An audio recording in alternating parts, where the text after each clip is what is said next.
ini akan menjadi negara kebangsaan atau menjadi negara agama, sementara masa-masa Pak Hura Shihab dan masa-masa Dr. Wahbah Ghazali ini adalah masa-masa yang sudah absolut bahwa negara sudah menjadi kesepakatan menjadi negara kebangsaan. Oke, itu yang kaitannya dengan kebudayaan yang sifatnya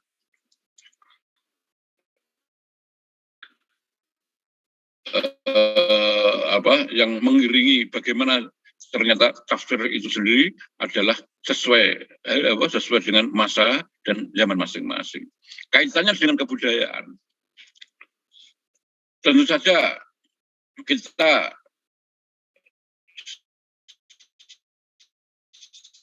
selalu menyebutkan kebudayaan itu selalu diidentikan dengan misalnya tafsirnya orang Jawa, tafsirnya orang Sunda, tafsirnya orang Makassar, tafsirnya orang Minang, dan seterusnya. Maka dalam konteks ini, itu pun juga berbeda, meskipun kalau kita hubungkan antaranya tafsir Hamka sebagai orang yang ada di Jakarta dengan tafsir Al-Iqlil misalnya, atau tafsir Al-Iblis atau era, itu saja strateginya berbeda. Tafsir yang ada di daerah, tafsir yang ditulis yang ada di daerah itu cenderung kepada dialog yang ditulis cenderung kepada sosial kemasyarakatan masyarakat di Jawa, atau yang saya ketahui misalnya di Jawa seperti Al-Iblis dan lain sebagainya, itu bagaimana mendialogkan realitas-realitas masyarakat Jawa ini dengan ayat-ayat Al-Quran atau dengan tafsir Al-Quran. Maka di sini nampaknya wa ma arsalna mir rasulin illa biqaumihi juga menjalan. Maka konteks kejawaannya, di mana ternyata misalnya yang sering menjadi wakil Jawa itu kan selalu tafsir Al-Ibris karangannya Mbah Bisri Mustafa dan Al-Iqlil karangannya Kiai Misbah Mustafa. Ini nampaknya ide-ide atau pesan-pesan dalam tafsir itu disesuaikan dengan masyarakat-masyarakat yang notabene adalah masyarakat pedesaan yang tidak begitu global, sehingga tidak disangkutkan dengan masalah-masalah kebangsaan, masalah-masalah pertentangan, masalah-masalah pertentangan apakah kita ini memilih negara kebangsaan atau negara agama misalnya, tidak sampai ke situ. Hanya masalah-masalah yang menjadi tren, yang menjadi isu-isu pada waktu itu yang diselesaikan, sehingga seperti masalah keluarga berencana, seperti masalah bank ya, pada yang waktu itu Kiai Misbah Mustafa itu menjadi sangat populer pada waktu itu karena penentangannya terhadap bank-bank konvensional. Begitu kira-kira. Bahkan kita tidak hanya bicara di Timur Tengah, bicara tentang Indonesia saja, tafsir Hamka, yang mana Hamka ini adalah termasuk penduduk yang kosmopolit karena beliau hidup di Jakarta dan berdialog dengan masyarakat dunia, itu berbeda dengan tafsir-tafsir yang ditulis di masyarakat pesantren, yang mana memang masyarakat pesantren lebih praktis hidupnya, karena mereka pergumulan yang dialami adalah pergumulan yang sangat lokal, pergumulan yang sangat hanya menyentuh di masyarakat-masyarakat pesantren, sehingga reaktualisasi di dalam itu sangat berbeda jauh dengan tafsir yang disusun oleh masyarakat kosmopolit dengan kiai-kiai yang ada di pedesaan, atau kiai-kiai yang memang problem sosialnya itu masih bersifat lokal, yaitu hanya sebatas isu-isu yang menjadi masalah pemerintahan pada waktu itu. Itu saja barangkali, mungkin nanti di dalam dialog nanti kita bisa lanjutkan, semoga bisa dipahami karena memang apapun yang kita lakukan ini sebenarnya adalah merupakan dialog yang berat karena interrelasi antara tafsir dan budaya itu sebenarnya adalah masalah yang mungkin tidak bisa kita selesaikan hanya 1 jam 2 jam. Karena itu kita bicara tentang tafsir di masa lampau sampai tafsir ke masa kini, ini belum juga kita bagaimana seorang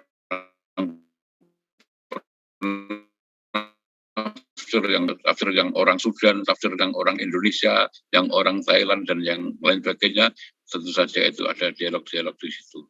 Dan nampaknya itu semuanya kalau di dalam makalah saya itu hanya saya batasi pada yang asal, misalnya sholat, zakat, tauhid dan seterusnya.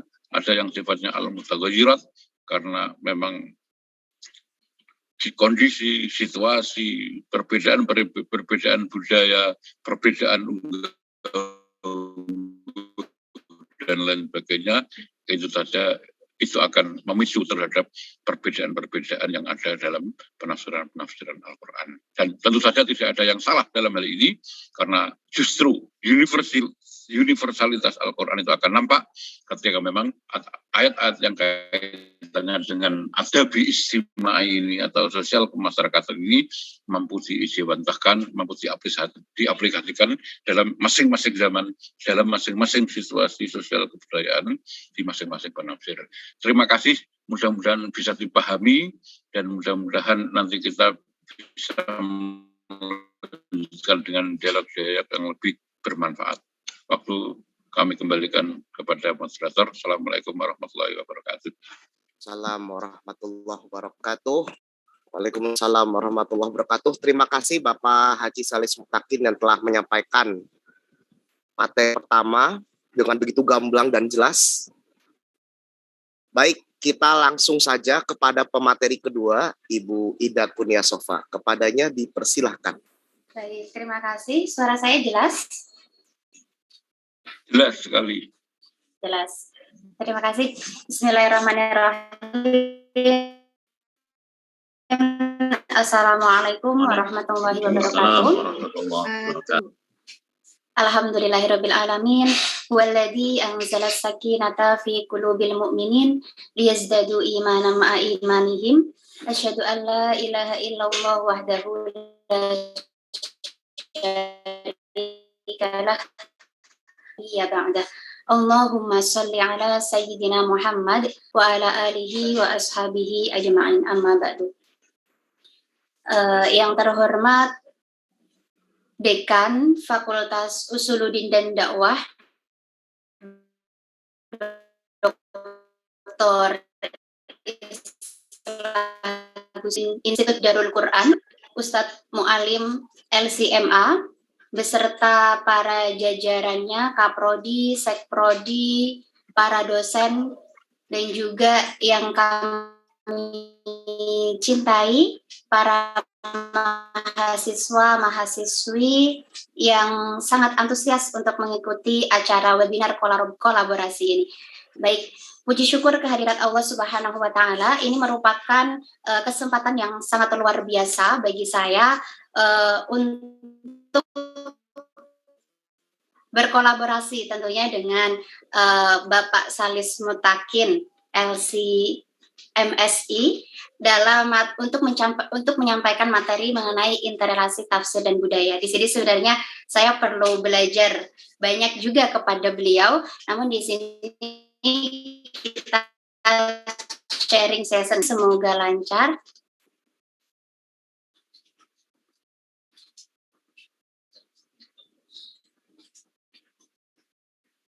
Oke. Interrelasi tafsir dan identitas. Next, kita tahu teman-teman bahwasanya Al-Quran itu merupakan kitab suci yang kerap kali diasosiasikan sebagai sumber referensi yang mutlak kebenarannya. Itu kita tahu semuanya. yang sangat relevan dan sangat akan menyesuaikan zaman, atau biasa kita sebut solihun likuli zaman wa makan.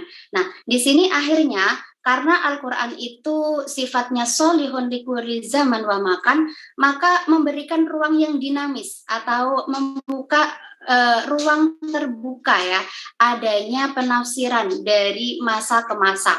Kita tahu juga bahwasanya adanya eksistensi penafsiran itu sudah ada sejak Nabi Muhammad hingga sampai sekarang ya, seiring dengan perkembangan Islam itu sendiri. Dan kita juga tahu bahwasanya Islam itu berkembang di belahan dunia dengan berbagai sosiokultur yang berbeda-beda. Tentunya di sini menuntut ya adanya pembacaan ulang terhadap Al-Quran berdasarkan situasi dan kondisi.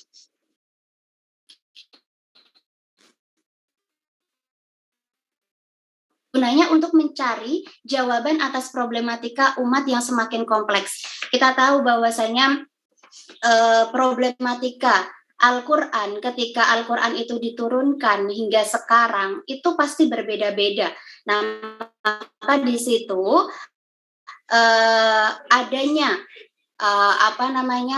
tantangan bagi kita, bagi para mufasir juga untuk melakukan pembacaan ulang. Nah, di sini akhirnya menimbulkan implikasi ya, adanya relevansi pembacaan dan pemahaman yang menjadi acuan pada setiap aktivitas penafsiran, pada akhirnya melahirkan pendekatan dan corak yang berbeda-beda tentunya oleh para mufasir.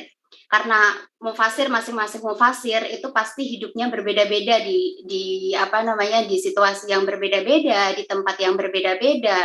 Akhirnya itu semua yang akan mempengaruhi pemikiran mufasir dan juga tentang latar belakang mufasir itu sendiri, kemudian keilmuannya, motif dari mufasir itu sendiri itu juga mempengaruhi hasil atau produk dari sebuah penafsiran. Nah, di sini tentunya ya adanya dialog interaktif antara mufasir teks dengan konteks, bagaimana Al-Quran itu bisa selalu menjawab tantangan umat, bisa selalu sesuai dan diterima oleh masyarakat gitu.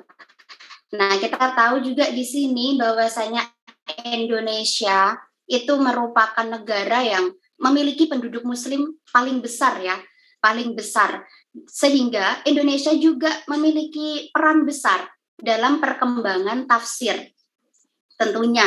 Nah, di sini kita lihat bahwasanya karya-karya tafsir Pak ulama Indonesia itu beragam dan bervariasi juga. Variasinya baik dari segi nuansanya, sistematikanya, maupun dari segi tatanan bahasa yang digunakan, sebagaimana tadi yang sudah disampaikan oleh Bapak Salis Mutakin ya.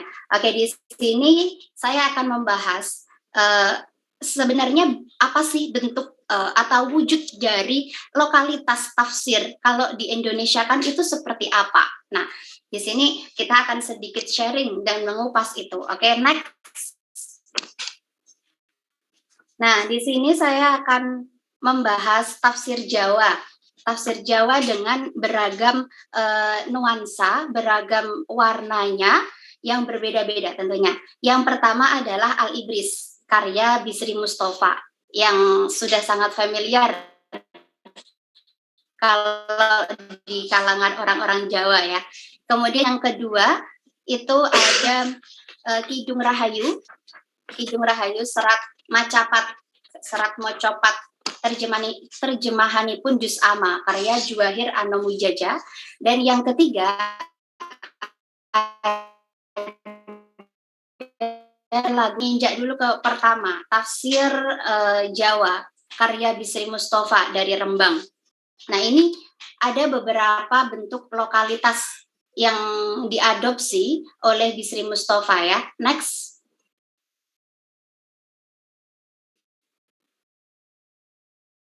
Oke, dari segi penulisannya menggunakan bahasa Jawa dengan bentuk pemanfaatan bahasa lokal dalam penafsiran. Ini kenapa kok dipilih bahasa Jawa ya? Karena saat itu Bisri Mustafa tinggalnya di Jawa gitu, dan masyarakat Jawa itu lebih familiar dengan penggunaan bahasa Jawa dibandingkan bahasa Indonesia atau mungkin bahasa Arab bagi kaum-kaum awam. Nah, kemudian menggunakan aksara pegon.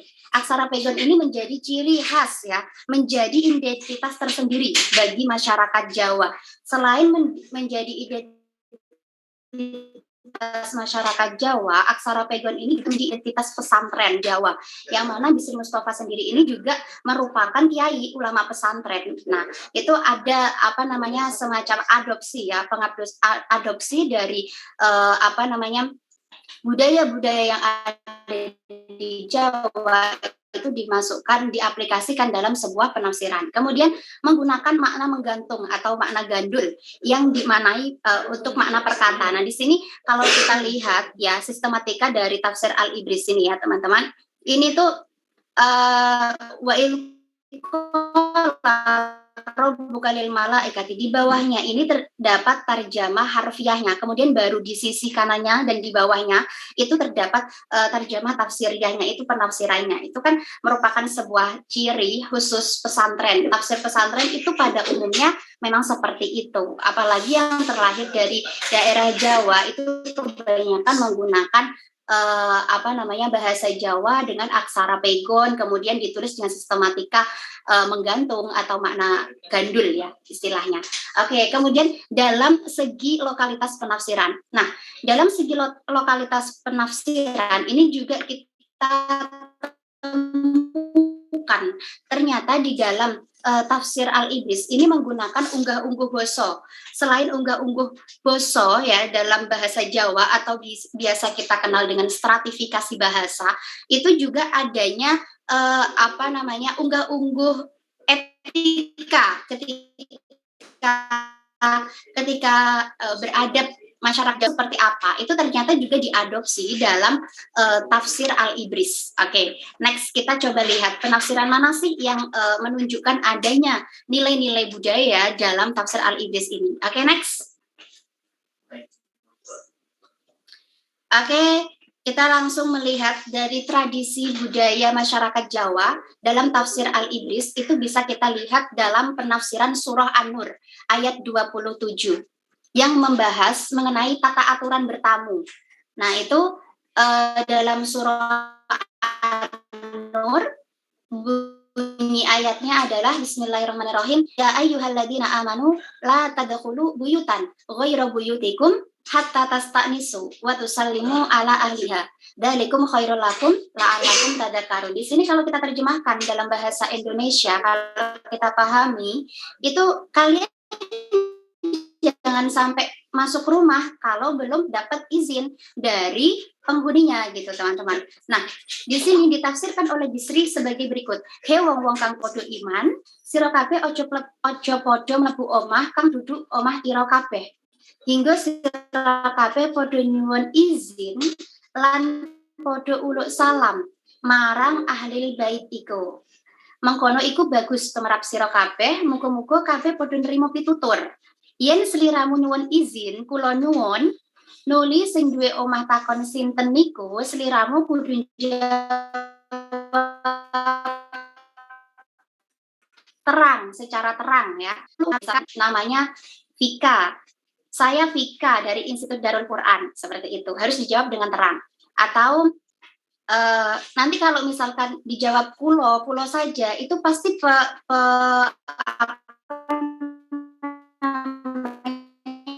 pemilik rumah itu nanyakan lagi kulo siapa, kulo. Nah, kalau bisa langsung jelas kulonya itu siapa, itu kan langsung tahu. Nah, itu di sini ternyata di dalam adat atau beretika ketika bertamu itu juga diadopsi. Masyarakat itu ketika bertamu itu harus biasanya mengucapkan salam dulu, assalamualaikum, kula nyuwun gitu biasanya. Nah, itu diadopsi oleh Bisri Mustafa. Adanya tradisi-tradisi budaya Jawa itu diterapkan dalam penafsirannya Bisri Mustafa. Dan ketika bertamu kita juga harus menyebutkan, biasanya kalau kita bertamu itu kan mungkin ya pemilik rumahnya masih belum siap, untuk menerima tamu masih ada di belakang gitu kan, itu kan pasti bertanya siapa. Nah, kita yang bertamu itu hendaknya kita menjawab juga secara terang gitu. Maksudnya Miss Mustafa harus secara terang. Saya Ida Kurnia Sofa misalkan itu dari Institut Darul Quran harus secara terang, bukan kok saya terus gitu kan, nanti akhirnya nggak selesai gitu. Nah itu maksudnya di sini Mustafa harus dijawab secara terang. Nah itu kan berarti di sini adanya adopsi ya dari budaya Jawa kemudian diterapkan dalam penafsiran surah An-Nur ayat 27 itu dalam tatanan etika. Kemudian kita lihat juga dalam penafsiran surah Al-Baqarah ini dalam penggunaan stratifikasi bahasa atau unggah-ungguh boso. Next kita lihat. Nah, di dalam surah Al-Baqarah ayat 30 ya. Ini kan wa il qala rabbuka lil malaikati inni ja'ilun fil ardi khalifah al-ayah ya. Ini di sini juga diterapkan ternyata adanya bahasa yang berbeda-beda yang digunakan oleh Bisri Mustafa. Coba kita lihat ini. Lana likone Gusti Allah. Kita lihat ada Gusti Allah. Itu kan sapaan ya. Sapaan yang kalau di dalam bahasa Indonesia, di dalam bahasa Arab ada, itu Allah ya. Allah Ta'ala, Allah biasa. Tapi di Jawa itu ada Gusti. Gusti itu menunjukkan sapaan kepada yang memiliki strata sosial yang tinggi. Nah di sini Gusti Allah sebagai Tuhan kita itu disapa oleh Bisri Mustafa menggunakan sebutan Gusti. Nah kemudian setelah itu Allah Ta'ala ngunandiko datang malaikat engkang suraosipun makaten. Nah di sini kan berarti ini bahasa yang digunakan oleh Bisri Mustafa ketika menceritakan Allah itu menggunakan bahasa halus ya. Bahasa di dalam bahasa Jawa itu ada tatanan bahasa ngoko, kemudian bahasa Madyo, kemudian ada bahasa Kromo Inggil. Nah, di sini itu juga diterapkan oleh Bisri Mustafa. Nah, untuk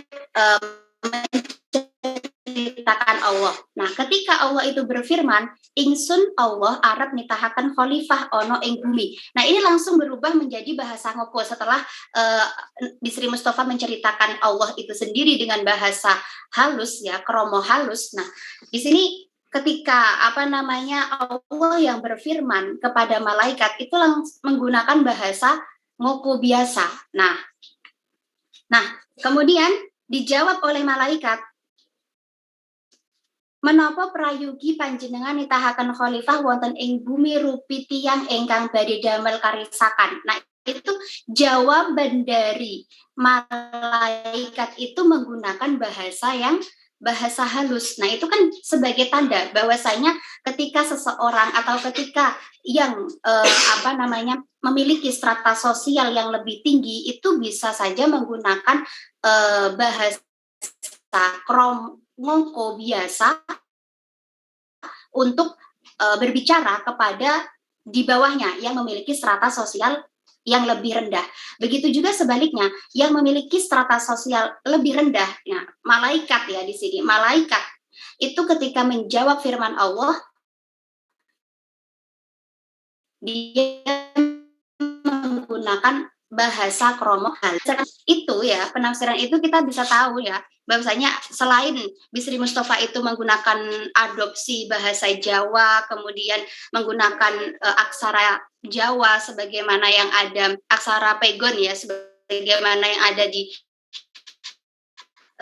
masyarakat Jawa, ternyata nilai yang ada di Jawa pun itu juga diadopsi dalam penafsiran ini gitu. Oke, kemudian di sini juga next ya, ada bentuk dialog kepada sesama nabi. Nah, bentuk dialog kepada sesama nabi ini bisa kita temukan salah satunya di surah Toha. Next. Ya, di surah Toha ayat 92 sampai 94. Nah, ini percakapan antara Nabi Musa dengan Nabi Harun. Dan kalau kita baca di sini, percakapan antara Nabi Musa dengan Nabi Harun ini sama-sama menggunakan bahasa ngoko ya.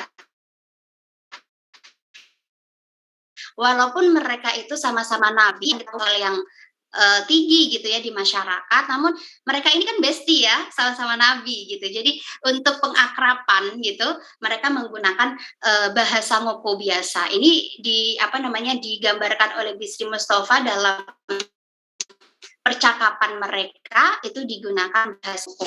Oke, next ini ada contoh penafsiran juga bagaimana bentuk dialog anak kepada ayahnya. Itu diterapkan, bisa kita temukan dalam surah Yusuf ayat 4 sampai 5. Wa idh qala Yusuf abihi ya abati inni ra'aitu ahada asyara sampai seterusnya al-ayah ya. Di sini juga ternyata ada perbedaan stratifikasi bahasa yang digunakan oleh Bisri Mustafa. Ketika Nabi Yusuf itu berbicara kepada ayahnya. Nah, itu dia menggunakan bahasa yang lebih sopan, menggunakan bahasa kromo. Kemudian Nabi Yakub itu menjawab dengan bahasa ngoko biasa. Nah, ini kan berarti ada adopsi ya, adopsi dari nilai-nilai budaya Jawa, bagaimana seorang ketika beretika, berbicara itu seperti apa, kepada kesesama itu seperti apa, kepada yang memiliki strata sosial tertinggi, kepada Tuhan kita itu seperti apa. Itu ternyata juga diadopsi oleh Bisri Mustafa dalam penafsirannya. Oke, selain mengadopsi itu semua baik dari etika, stratifikasi bahasa, itu juga ternyata ada semacam ungkapan-ungkapan yang ada di Jawa. Oke, ini contohnya dalam surah Al-Kahfi ayat 57. Next, ayatnya seperti ini. Waman adzlamu mimman dzukira bi ayatihi fa'aradu anha al-ayah. Nah, fa'aradu kalau kita terjemahkan ke dalam bahasa Indonesia itu kan artinya berpaling. Nah, di dalam tafsir Al-Ibris ini diterjemahkan mengo atau melengos. Mengo atau melengos dalam bahasa Jawa itu kan menoleh tapi seperti tidak memperdulikan gitu ya, menoleh dengan secara tidak sopan. Nah itu ya, itu mengo atau melengos itu merupakan suatu ungkapan yang sepertinya hanya ada di Jawa ya, yang bisa dipahami oleh masyarakat Jawa saja. Nah itu ternyata juga diterapkan oleh Bisri Mustafa ketika dia mencoba untuk memahami teks-teks Al-Quran. Oke, dari situ ya kita tahu bahwasanya Bisri Mustafa ini dalam penafsirannya itu mengangkat atau menerapkan nilai-nilai budaya Jawa, baik dari segi bahasa, kemudian pemilihan aksara, adopsi nilai-nilai budaya, baik dari segi unggah-ungguh beretika tadi seperti bagaimana kita ketika beretika bertamu, kemudian berdialog, dan juga yang lainnya itu ternyata diterapkan atau diadopsi ya, adanya adopsi ya, proses adopsi dari nilai-nilai budaya Jawa ke dalam tafsir karya Bisri Mustafa ini. Oke, next kita beralih kepada tafsir dengan nuansa itu ya ayat Al-Quran, kemudian diterjemahkan ke dalam bahasa, baik itu bahasa Indonesia, bahasa Arab, bahasa Jawa, seperti yang dilakukan oleh Bisri Mustafa tadi, atau bahasa yang lainnya. Ini ternyata ada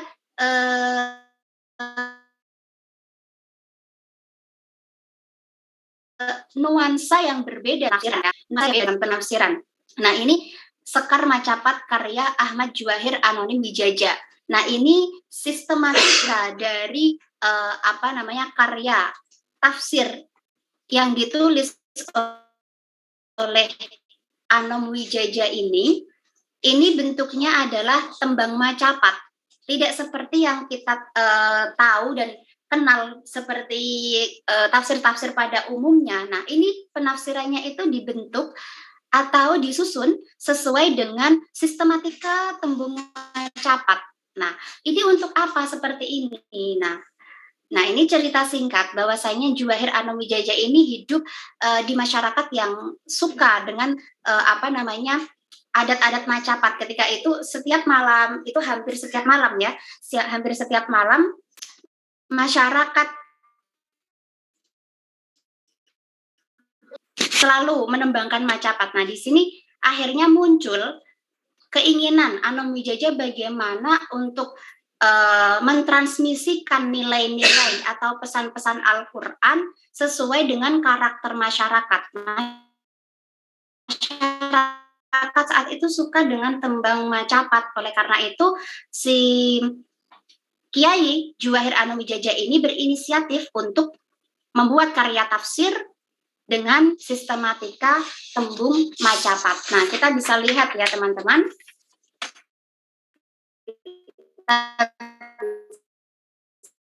Tafsir An-Nas.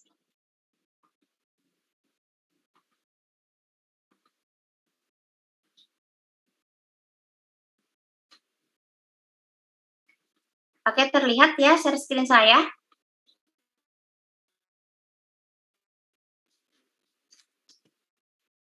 Tempat mungkin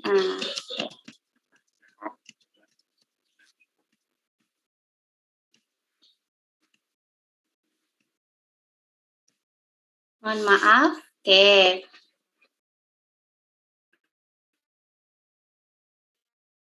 Ini kita bisa lihat ini lokalitas dari penafsirannya.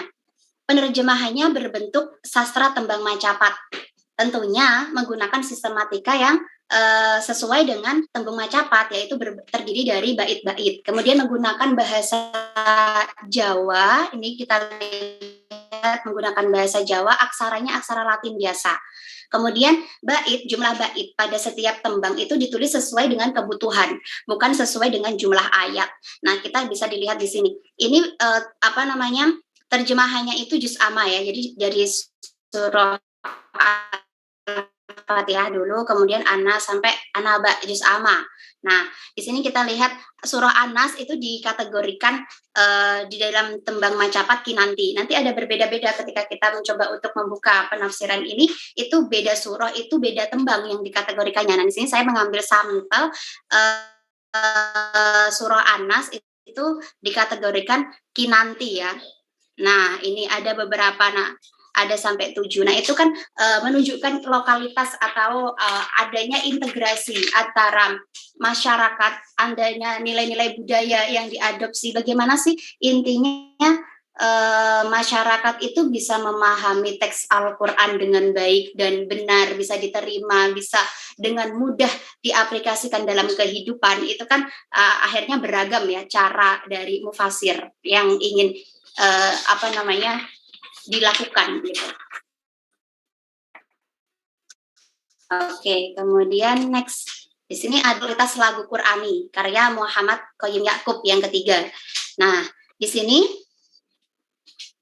dari Jawa Timur ya, ini kalau tadi 2 tafsir itu dari Jawa Tengah, kita beralih ke Jawa Timur. Dari Jawa Timur. Nah, ini ada musikalisasi tafsir ya. Ada musikalisasi tafsir. Nah, ada beberapa bentuk keunikan dari karya tafsir yang ditulis oleh Muhammad Qayyim Ya'qub. Di antaranya, penafsiran ini berakhir. Nah, ini digunakan sebagai media dakwah agar masyarakat dapat memahami kandungan Al-Quran yang menggunakan bahasa Indonesia. Kalau 2 tafsir yang kita pelajari tadi itu sama-sama menggunakan bahasa Jawa dengan karakter tersendiri, nah ini menggunakan bahasa Indonesia. Kemudian disusun secara tematik sebagai respon terhadap kritik budaya. Kita lihat saja di sini sampelnya. Tiada ragu bi Rasulillah. Ini lagunya dilagukan ya. Ini kalau kita lihat dilagukan sesuai dengan lagu-lagu qasidah. Kalau kita coba searching itu di YouTube-nya sudah ada. Nah, itu lagu-lagunya itu dilakukan dengan lagu-lagu qasidah seperti itu. Nah, ini kalau tiada ragu ini bisa kita lihat itu penafsiran dari surah Al-Baqarah ayat 23 ya. Wa in kuntum fi raibim mimma nazzalna ala abdina fa'tu bisuratin min mithli. Nah, itu kan ada itu. Nah, ini di sini tiada ragu Al-Qur'an sebagai pedoman. Nah, itu Kiai Muhammad Qayyim Ya'qub ini mengambil intisarinya yang kemudian bisa dilakukan. Bagaimana bisa masyarakat itu bisa menangkapnya dengan mudah. Nah, seperti itu. Selain berusaha untuk memahami atau menyajikan teks Al-Quran dengan kebutuhan masyarakat, ya, Kiai Muhammad Qoyim Ya'qub ini juga berusaha untuk mengkritik adat yang ada di dalam masyarakat Jawa. Ya, kita tahu biasanya kalau masyarakat Jawa ketika mau menikah itu kan ada hitung-hitungan weton ya, hitung-hitungan hari. Misalkan si pengantin pria itu hari Senin apa gitu, ada pasarannya ya, Senin Pon atau apa gitu, kemudian si pengantin Wage atau apa, kemudian dijumlahkan dan hasilnya misalkan itu ketemu pati atau ketemu sakit. Nah, itu sekalipun mereka berdua saling mencintai baik dan secara hal-hal yang lain mungkin menemukan kecocokan, tapi ketika dihitung sesuai dengan adat Jawa itu tidak sesuai, nemunya pati atau sakit, itu pasti dibatalkan gitu loh. Orang-orang Jawa kebanyakan masih menggunakan adat-adat weton itu sebagai tolok ukur untuk pernikahan. Nah, itu juga ternyata diterapkan dalam syair ini. Contohnya ini, menikahlah agungkan Tuhan, cintai syariat Rasul, pilih yang ajak ke surga, hindari karena dunia, rajin sholat dan puasa pasti mengajak ke surga. Musyrik, pezina, pemabuk, karena kecantikan, kecewa sebab kurang cantik, pilih karena kekayaan, melarat di hadapan Tuhan, agungkan aturan Tuhan, abaikan hitungan adat, jangan tunda walau sejam bila telah ketemu jodoh. Nah, itu di situ adanya kritik ya, adanya kritik Muhammad Qoyim Ya'qub terhadap adat yang ada di Jawa. Nah, biasanya orang-orang Jawa itu kan kalau mau menikah dihitung terlebih dahulu, kemudian kok misalkan ada yang tidak percaya, itu statement mereka adat, jangan sampai merubah. Itu seakan-akan menjadi benar-benar tolak ukur untuk suatu hubungan, apalagi dalam sebuah pernikahan. Nah, ini dikritik ya, dikritik oleh Muhammad Qoyim Ya'qub. Nah, ini penafsiran surah apa kira-kira? Nah, ini ada penafsiran surah Al-Baqarah dan surah Ar-Rum ayat 21. Kalau Al-Baqarahnya ayat 221. Di situ kan tertera kriteria bagaimana memilih calon pasangan ya. Nah, itu dikritik oleh Kiai Muhammad Qoyim Ya'qub bahwasanya abaikan adat hitungan. Menikahlah dengan yang memang mengajak pada syariat gitu. Nah, seperti itu. Itu berarti adanya kritik juga ternyata ya dalam sebuah adat ketika si mufasir mencoba untuk berdialektika atau berdialog antara teks, kemudian konteks dan juga dengan budaya. Oke. Nah, di sini akhirnya kita tahu bisa disimpulkan dari tiga sampel tafsir yang telah menjadi contoh pembahasan lokalitas budaya tadi, itu kita bisa menyimpulkan adanya pola dialektika antara tafsir dan budaya. Dan di sini saya mengadopsi dari pemetaan Imam Muhsin. Ini ada 3 pola dialektika antara tafsir dengan budaya. Yang pertama itu ada pola adaptasi. Nah, pola adaptasi ini pola hubungan yang menggambarkan adanya penyesuaian seperti tadi, misalkan adanya bahasa kemudian aksara yang disesuaikan dengan Jawa, itu yang disesuaikan dengan Indonesia kan bahasa Al-Quran bahasa Arab. Nah, itu kemudian diadaptasikan bagaimana bisa dipahami oleh masyarakatnya. Nah, itu digunakan bahasa-bahasa masyarakat tersebut. Nah, itu adanya pola adaptasi. Kemudian di sini juga yang kedua adanya pola integrasi. Nah, integrasi ini adalah mengungkapkan aspek psikologis masyarakat dalam konteks berbahasa yang dapat mempengaruhi bentuk dan makna bahasa yang digunakan, seperti tadi kata mengo, Terus juga adanya penggunaan stratifikasi bahasa, itu kan adanya integrasi ya. Kemudian kalau dari tafsir yang lain, misalkan adanya model penafsiran yang variatif gitu ya. Baik menggunakan tadi seperti menggunakan lagu atau musikalisasi pesan Quran atau sistematika macapat. Nah, itu kan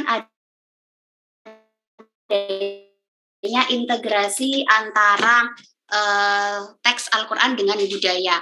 Kemudian adanya yang ketiga adanya pola negosiasi. Nah, pola negosiasi di sini artinya apa? Pola saling sapa, mengisi antara dua sistem nilai. Nah, di sini negosiasi itu ada dua macam, negosiasi akomodatif dan juga negosiasi kritis. Nah, kalau negosiasi akomodatif ini mufasir mengambil dan menerapkan tradisi budaya yang sudah ada, itu diterapkan. Intinya mereka menyesuaikan gitu ya, menyesuaikan nilai-nilai tradisi yang sudah ada. Tapi kalau sebuah adat yang sudah ada. Nah, jadi bisa disimpulkan di antara tiga tafsir tersebut, tafsir Jawa ya, itu adanya pola-pola dialektika antara tafsir dan budaya itu ada tiga macam. Pola adaptasi. Cukup itu ya, kurang lebihnya mohon maaf, bisa kita perlebar dengan sesi diskusi nanti. Terima kasih, saya kembalikan kepada moderator. Assalamualaikum warahmatullahi wabarakatuh.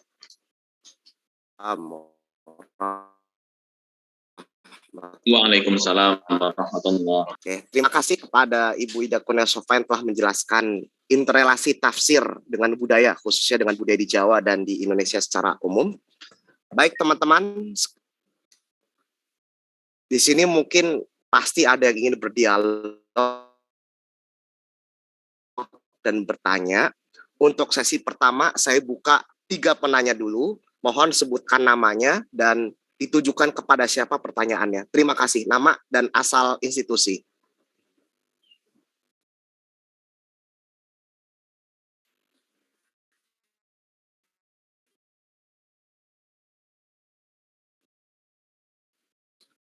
Silakan kawan-kawan.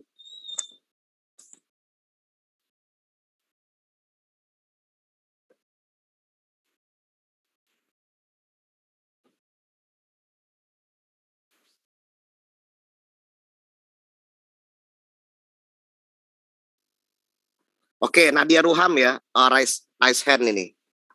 Yang pertama ya. Langsung Ustadz atau gimana? Ya, langsung aja. Silakan. Baik, bismillahirrahmanirrahim. Assalamualaikum warahmatullahi wabarakatuh. Waalaikumsalam warahmatullahi wabarakatuh. Perkenalkan, nama saya Nadia Ruham, asal instansi dari Institut Darul Quran. Izin bertanya kepada Ustazah Ida, apakah penafsiran saat ini gitu masih menggunakan, ada yang masih menggunakan lokalitas budaya seperti itu, Ustazah? Mungkin itu saja. Terima kasih. Assalamualaikum Waalaikumsalam warahmatullahi wabarakatuh. Terima kasih Nadia Ruham. Ya, selanjutnya ada yang ingin bertanya ataupun berdialog di sini? Silakan.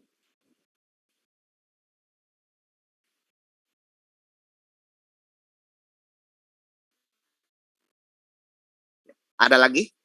Kawan-kawan sekalian?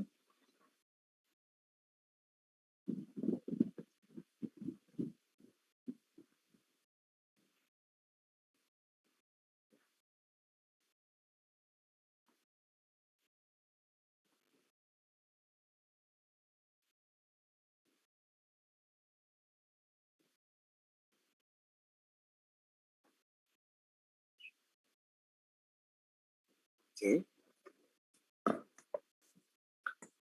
Silakan teman-teman yang lain, ada lagi? Kalau nggak ada, saya langsung serahkan ke pemateri. Oke, terima kasih pertanyaannya Nadia. Apakah penafsiran-penafsiran sekarang itu masih menggunakan budaya-budaya lokal gitu ya?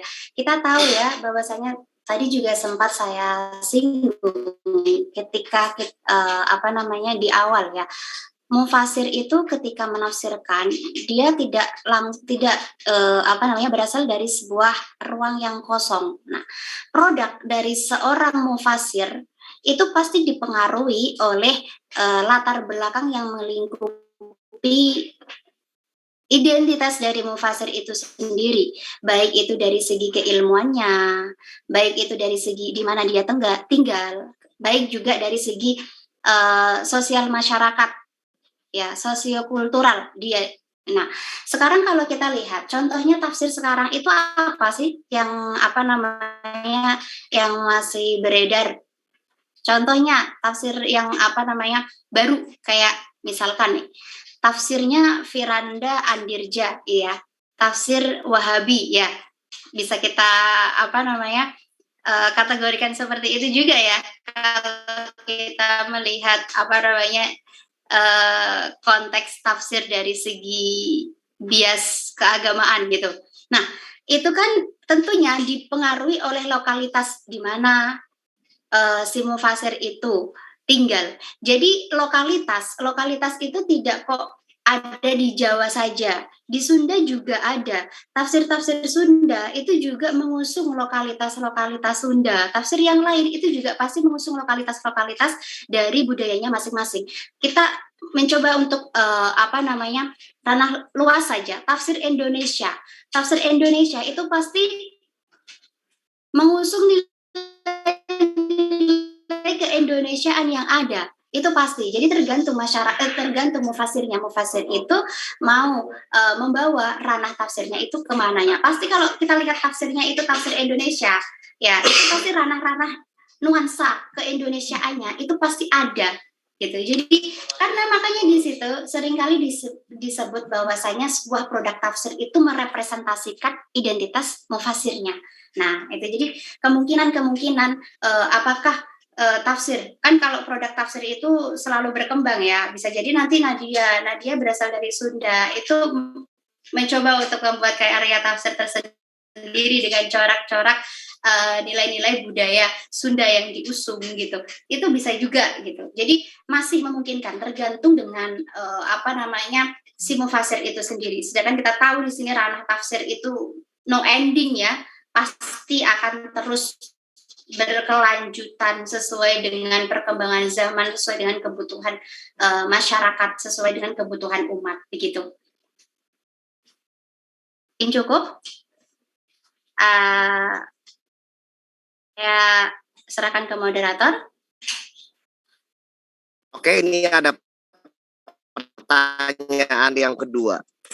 Saya Yaya dari Surabaya. Teori apa saja yang bisa digunakan untuk mencari interrelasi tafsir dan budaya selain pola dialektika? Terima kasih.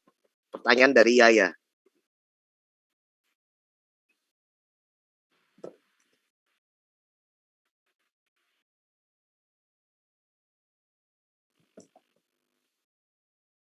Oke, terima kasih atas pertanyaannya ya.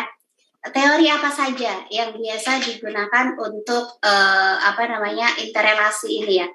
Sejauh ini biasanya kalau antara interrelasi tafsir dengan budaya itu pasti sejauh pengamatan saya masih menggunakan teori-teori dialektika, dan teori-teori dialektika ini sangat banyak ya, dipetakan oleh beberapa tokoh, bukan cuman 3 saja polanya sesuai yang saya sebutkan tadi. Ada pola adaptasi, kemudian pola integrasi dan pola negosiasi saja, tapi kebanyakan dialektika yang ada atau teori dialektika yang ada itu secara garis besar itu menggunakan pola-pola seperti itu.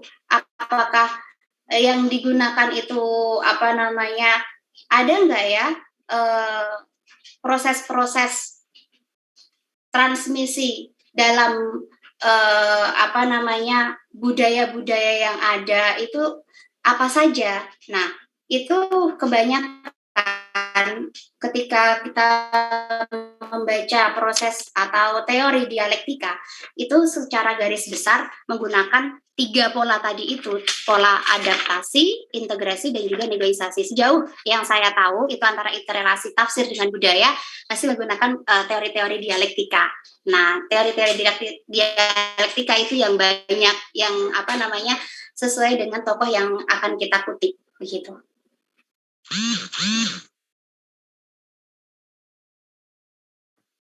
Baik, satu pertanyaan lagi. Mungkin ada teman yang ingin bertanya atau berdialog atau sharing tentang suatu. Oh ya, ini dari Sultan. Siapa? Nama Irfan Fauzi. Oke, mangga.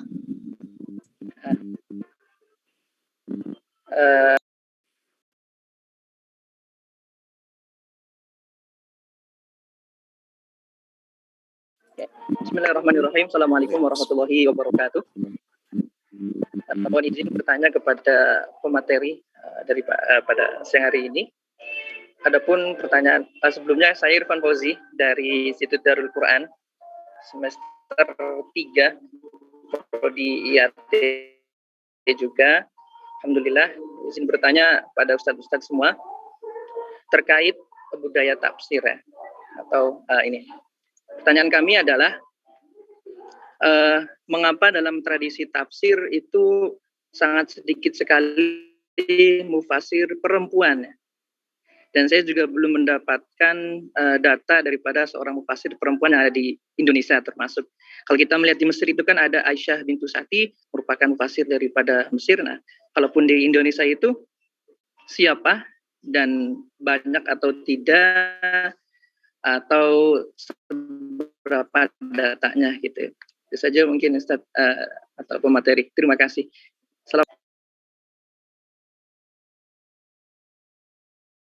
Oke.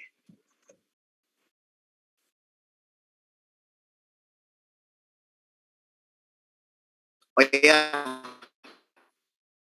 Mungkin saya ingin ada satu pertanyaan ya dari Sultan Reza. Bagaimana para mufassirin memposisikan ayat-ayat fundamental yang berkenaan dengan tauhid serta hukum-hukum syara dalam konteks kebudayaan? Oke, mungkin ini bisa ditujukan kepada Bu Ida sama Pak Salis ya. Baik.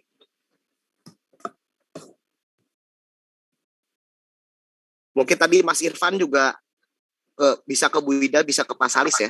Ditujukan. Terima kasih ya. Pertama kaitannya dengan Mas Irfan Fauzi, yang kaitannya kenapa tidak ada tafsir perempuan kan gitu kan ya. Barangkali satu hal yang ingin saya sampaikan adalah bahwa ternyata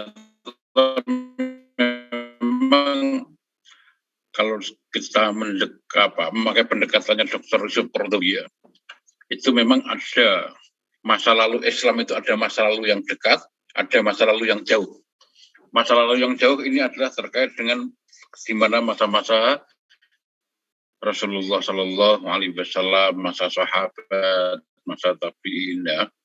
Sementara yang masa lalu yang dekat itu kan masa-masa penjajahan kemarin kan begitu. Kaitannya kenapa kita tidak menemukan penafsir Al-Quran? Benar, memang realitasnya itu kita tidak menemukan itu, kecuali hanya tafsir-tafsir yang kita dapatkan terutama dari Aisyah. Terutama dari Sayyidah Aisyah yang waktu itu memang mendengar dari Rasulullah SAW, memahami apa yang disampaikan oleh Rasulullah, sehingga muncul itu beberapa tafsir-tafsir Al-Quran yang disampaikan oleh Aisyah. Seperti ketika ternyata seperti ayat innaka ala khuluqin azim, maka ketika Aisyah ditanya kaifa kana khuluqu Rasulullah, bagaimanakah dulu itu budi pekerti Rasulullah? Jawab Aisyah adalah khuluquhu Al-Quran. Itu kan sudah merupakan hal tafsir dari Aisyah. Dan nampaknya setelah masa-masa itu hegemoni tafsir itu nampaknya juga didominasi oleh kaum lelaki ya, barangkali itu adalah satu hal yang memang ada masa-masa di mana bahkan tidak hanya umat Islam, di seluruh dunia pun itu memang tidak di seluruh dunia itu memang orang mengalami masa-masa bahwa perempuan itu adalah menjadi seperti dalam tanda kutip seperti masyarakat kedua gitu ya, kecuali kita akhirnya ketika masa-masa ini ya, masa-masa kekinian, ketika kita sudah dimunculkan ada isu kesamaan gender dan lain sebagainya, sehingga kita menemukan misalnya sekarang ada tafsirnya Bintu Syati dan lain-lain yang ada di Timur Tengah. Cuman barangkali kalau di Indonesia, kenapa kok tafsir perempuan sampai saat jauh ini tidak muncul, itu nanti biar Bu Ida itu yang menjelaskan itu. Kan karena yang menjawab itu Bu Ida nanti, karena harapan kita Bu Ida kelak itu mampu menjadi mufasir kan gitu kan. Terus yang kedua kaitannya dengan bagaimana para mufasirin memposisikan ayat-ayat fundamental yang berkenaan dengan tauhid serta hukum-hukum syara dalam konteks kebudayaan. Di dalam konteks Jawa ya, ini kebudayaan tadi yang saya bicarakan adalah kebudayaan yang global, sementara Bu Ida tadi konteks kebudayaannya adalah dalam posisi sebagai masyarakat Jawa.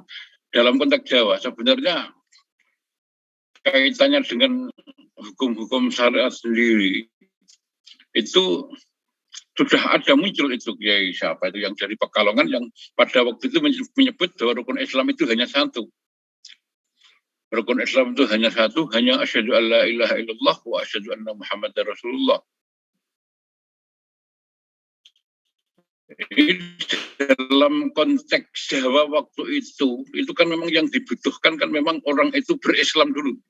Karena kita tahu syarat masuk Islam itu kan hanya syahadat. Sementara kaitannya dengan sholat, kaitannya dengan hal-hal yang setelah syahadat, itu kan ternyata kan dalam syariat sendiri kan tidak dengan serta-merta kan. Artinya tidak dengan serta-merta bahwa Nabi Muhammad itu menjadi Nabi, terus kemudian Nabi menyuruh orang-orang itu syahadat, kemudian menyuruh sholat, zakat, puasa, haji, kan enggak. Itu kan rentang waktu antara kewajiban sholat yang resmi, itu kan sampai berapa tahun, itu 12 tahun kan, antara Nabi umur 40 sampai menjelang sampai Isra Mi'raj kan, itu kan berarti kan masa Nabi umur 40 sampai umur 52. Meskipun ada hadis-hadis yang menyebutkan bahwa sholat pada waktu itu 2 rakaat, tapi kan nggak ada bukti resmi dari Al-Quran bahwa memang sebelumnya diwajibkan kan setelah 12 tahun itu, yaitu setelah peristiwa Isra Mi'raj. Nampaknya kaitannya dengan syariat sendiri itu juga di dalam Islam tidak hanya kaitannya dengan khamr atau arak dan perjudian yang mengalami tadrid, tapi pelaksanaan hukum syariat pun mengalami tadrid, mengalami tahapan-tahapan. Tahapan pertama Mekah adalah tauhid. Kemudian setelah tauhid, setelah orang-orang Mekah itu bisa betul memahami tauhid, baru akal itu dibebaskan dari khurafat itu. Baru kemudian bagaimana akal itu dibebaskan dari hawa nafsu, baru kemudian syariat itu, umat Islam dituntun dengan syariat yang berupa sholat, dan itu diteruskan seperti puasa, haji, zakat, itu kan semuanya kan disyariatkan kan justru ketika sudah di Madinah. Artinya mufasirin pun harus bisa menafsirkan seperti ini di masa-masa orang itu masih seperti orang Quraisy ya, orang-orang yang memang betul-betul jahiliyah betul, orang yang betul-betul itu belum mengenal Islam, yang pokok buat mereka itu bagaimana rasionalitas tauhid. Kemudian ketika ternyata memang Islam itu sudah tertanam di masyarakat, baru kemudian hukum itu bisa diterapkan dengan step by step atau tasdrid atau ada tahapan-tahapan. Maka dalam konteks ini, Syekh Muhammad Ghazali ya, Syekh Muhammad Ghazali itu wafat tahun 97, waktu itu saya masih di Mesir. Dalam konteks ini Syekh Muhammad Ghazali pernah mengatakan bahwa kalau memang ternyata larangan minum arak sendiri, larangan arak dan judi kan terjadi tasdrid itu kan, mulai dari wa yas'alunaka 'anil khamri wal maisir qul fihima ismun kabiru wa manafi'u linnas, kemudian muncul ya ayyuhalladzina amanu la taqrabus sholata wa antum sukara, kemudian muncul lagi baru innamal khamru wal maisir wal azlam wal ansabu rizqun min amalis syaitan. Itu kan sampai ada tahapan-tahapan seperti itu, sangat tidak mungkin, kata Muhammad, saya masih mengutip Syekh Muhammad Ghazali, dakwah kita di Barat juga mengalami seperti itu. Di mana orang Barat itu jadi tasdid tidak hanya kepada dalam konteks minum arak saja, tapi kepada masyarakat yang masih awam Islam atau buta terhadap Islam, itu harus ada tasdid. Orang Barat itu yang memang suka makan babi misalnya, maka bagaimana itu ada tasdid sehingga mereka itu tidak dengan serta-merta diharamkan babi, tapi ada proses-proses yang seperti dialami, proses-proses pelarangan dalam Al-Quran ya. Ini kalau saya merujuk kepada Imam Hanafi ya, ke Imam Hanafi saya maaf ini melompat tengah jauh, karena memang yang saya tahu itu kan kalau kita membaca dialog antara penduduk ahlul hadis yang ada di Madinah dan ahlul ra'yi yang ada di Kufah, itu kan Imam Hanafi justru waktu itu kan sangat ekstrim ketika membolehkan orang membaca Fatihah dengan terjemahnya. Bukan kok Fatihah itu Bismillahirrahmanirrahim, Alhamdulillahirabbil alamin, tapi diperbolehkan waktu itu oleh Imam Hanafi dengan menggunakan bahasa Parsi. Ini bukan kok berarti hukum itu terus dibolehkan begitu saja, enggak. Tapi nampaknya Imam Hanafi juga melakukan tasdrid, melakukan tahapan-tahapan di dalam pemberlakuan syariah. Realitas masyarakat Kufah yang waktu itu banyak orang-orang Parsi yang buta huruf Arab, maka diperbolehkan itu. Itu kan untuk memudahkan orang-orang itu, orang-orang Parsi pada waktu itu, mereka bagaimana mereka berislam. Kaitannya dengan budaya ya, ini bagaimana ketika memang ternyata di dalam budaya Jawa sendiri, ternyata kan Islam itu kan orang Jawa kan tidak serta-merta itu mengatakan dirinya sebagai orang Islam. Ya kan, orang Jawa tidak dengan serta-merta mengatakan dirinya sebagai orang Islam. Dia kan hanya tahu bahwa misalnya yang saya alami di Solo misalnya ya, yang saya ketahui di Solo, di Kerajaan Solo, itu pada waktu itu Masjid Solo itu depannya ada gelombang. Dan orang Solo pada waktu itu, orang-orang di Solo kalau ada acara-acara sekateran dan sebagainya, mereka itu kalau istirahat itu di teras masjid, nggak sholat, tidur, kalau memang istirahat. Tujuannya apa? Di depan masjid ada gelombang, agar orang itu kalau masuk masjid itu nggak harus dikasih tahu itu suci, karena otomatis dia akan lewat gelombang. Jadi sebenarnya kan filosofinya kan dulu seperti itu. Kemudian Islamnya kapan mereka? Mereka Islam. Kenapa mereka ngaku Islam? Karena mereka memang merasa nyaman ketika mereka itu bisa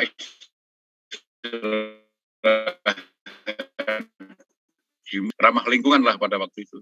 Sehingga ketika ditanya tentang agamanya apa, mereka menjawab Islam. Tapi Islam seperti apa? Nggak tahu. Bahkan baru mau nikah, menjelang nikah, itu ternyata baru ditanya oleh naib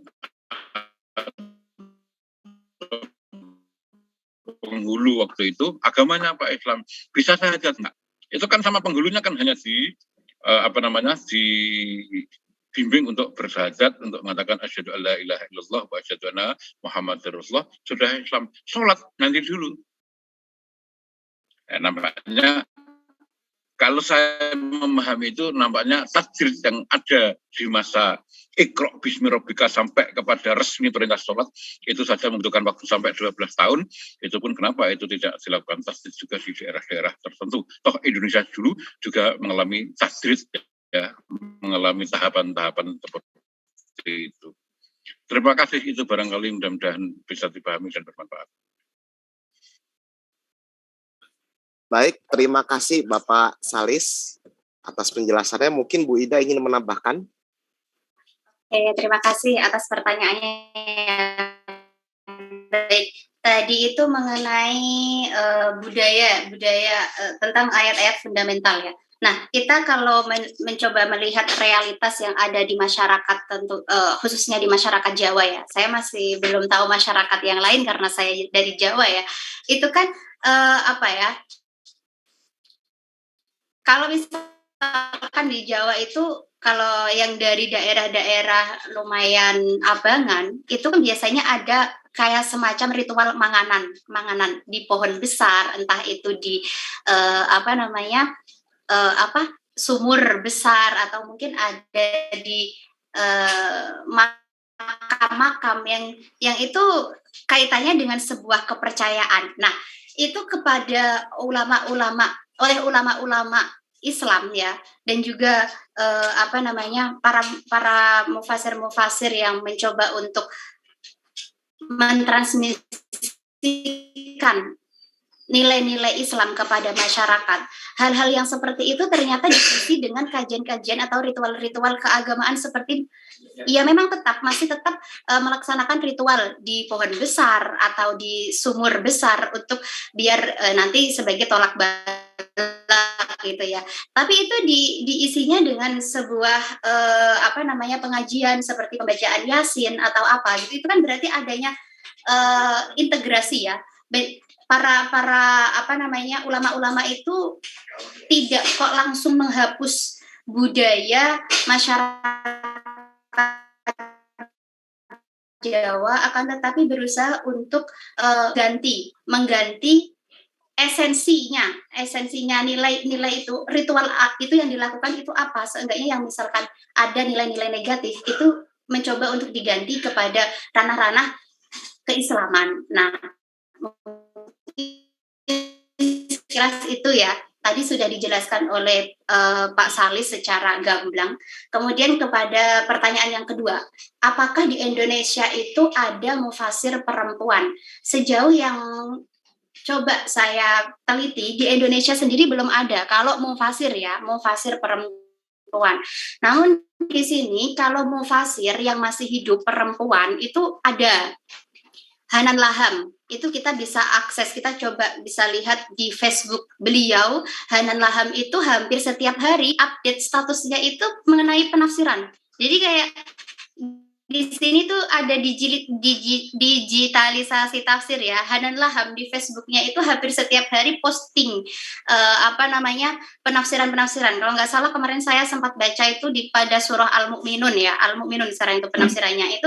Kan berarti mufasir perempuan itu masih tetap eksis gitu, walaupun tidak banyak.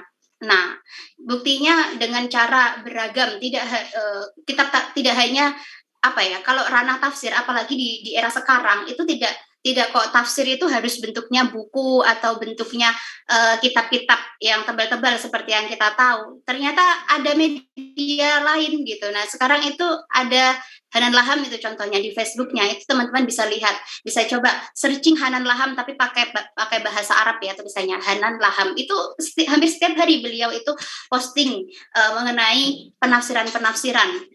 Nah, itu mufasir yang masih hidup, mufasir perempuan yang masih hidup dari Maroko beliau. Kalau dari Indonesia sejauh yang saya tahu itu masih belum ada mufasirah dari Indonesia. Namun kalau pemikir atau pemerhati tafsir, pemikir tafsir dari Indonesia itu banyak sekali, dan kebanyakan mereka itu berusaha untuk membaca teks Al-Quran. Kalau kita itu perempuan, bagaimana sih ketika membaca teks Al-Quran? Nah, itu mereka yang ada di Indonesia ini berusaha untuk membaca teks Al-Quran dalam kacamata perempuan. Nah, misalkan seperti Prof. Musdah Mulia yang sekarang masih hidup ya, Prof. Musdah, masih hidup ya, masih hidup semuanya, Prof. Musdah Mulia, kemudian Prof. Zaituna Subhan, kemudian ada Bu Nur Rofiah. Itu kalau teman-teman lihat, mereka mencoba untuk membaca teks-teks Al-Quran dengan kacamata perempuan. Jadi ada mereka berusaha menggunakan metodologi atau pendekatan-pendekatan sesuai dengan yang dipahami oleh mereka, pendekatan-pendekatan tersendiri. Itu akhirnya mereka mencoba untuk memahami sebuah teks Al-Quran itu berdasarkan pandangan mereka. Nah, itu kalau jadi pemerhati ya, bisa juga kita kategorikan sebagai mufasirah juga ya, mufasirah perempuan di Indonesia. Tapi kalau di sini ya bisa kita tahu sendiri, sebenarnya mufasirah itu apakah yang harus punya produk tafsirkah atau cukup ketika seseorang itu menafsirkan ayat itu bisa dikategorikan sebagai mufasirah. Nah, itu kan beda lagi. Di sini kalau di Indonesia itu ada pemerhati-pemerhati tafsir ya, pemerhati tafsir Al-Qur'an, yaitu setidaknya ada 3 orang itu yang mencoba untuk membaca teks Al-Qur'an berdasarkan kacamata perempuan dengan metodologi dan pendekatan yang mereka tawarkan. Tentunya berbeda-beda ya antara 3 orang itu, begitu. Kalau yang mufasirah itu ya Hanan Laham itu, tapi bukan dari Indonesia. Nanti teman-teman bisa langsung searching di Facebooknya ya, Hanan Laham. Oke. Mungkin cukup itu ya. Saya kembalikan kepada moderator. Mungkin saya akan menambahkan sedikit. Mungkin Bapak moderator mungkin ya. Saya ingin memberi komentar, ada respon ya terhadap apa makalah yang disampaikan Bu Ija tadi, yang kaitannya dengan Jumat Pon, Selasa Kliwon, dan Pahing ya. Yang sepanjang yang saya ketahui itu justru merupakan satu bentuk dialektika yang dahsyat antara Islam dan budaya Jawa. Kalau kita menyusul sejarah asal-muasal kenapa harus ada Senin Pon, Wage Kliwon, dan seterusnya itu. Karena pada orang Jawa itu memang mengenal hari itu cuma 5. Legi Pahing, Pon, Wage Kliwon itu hari orang Jawa. Maka ketika Islam itu di Demak, kerajaan Islam Demak itu, dan kebetulan juga wali-wali itu juga dari daerah Pantura, maka Pantura itu secara sukses itu sudah bisa merubah dirinya, tidak memakai 5 hari itu, Legi Pahing, Wage Kliwon itu, tapi sudah memakai bentuk Senin, Ahad, Senin, Selasa, Rebu, atau Ngat, Senin, Selasa, Rebu, Kamis. Baru kemudian itu terjadi konflik ketika di masa abad ke-16. Di masa abad ke-16 atau susunya Panembahan Senopati, yaitu Pangeran Hanyakrokusumo, yang waktu itu ada konflik apakah kita menggunakan Ahad, Senin, Selasa, Rabu, Kamis, Jumat, atau kita menggunakan Legi Pahing, Pon, Wage Kliwon. Dan yang menarik, oleh Pangeran Hanyakrokusumo itu dipadukan, dicampur jadi satu, sehingga orang Jawa itu akhirnya nggak tahu mana yang Islam, mana yang Jawa. Dan orang-orang yang Islam yang berbahasa Arab, Ahad, Senin, Selasa pun akhirnya dia akan diterima, dia menerima itu karena ternyata yang disebut dahuluan adalah yang Arab, yang Ahad, Senin, Selasa itu. Meskipun akhirnya menjadi Ahad Pahing, Senin Kliwon, dan Rebu Pon. Dan yang menarik juga di dalam penanggalan itu, kalender Soko itu yang asalnya mempunyai bulan tersendiri. Bulannya itu dikacaukan itu oleh Hanyakrokusumo. Ada yang Arab, ada yang bau Jawa ya, Suro, Asuro ya, Sapar, Mulut itu sudah nggak tahu saya itu Arab apa Jawa, Mulut, Bakdo Mulut, Jumadil Awal, Jumadil Akhir, Arab ya kan, Rajab, Ruwah itu sudah Jawa lagi, Ramadan itu yang aneh malah bulan poso. Itu ternyata itu di abad ke-16 itu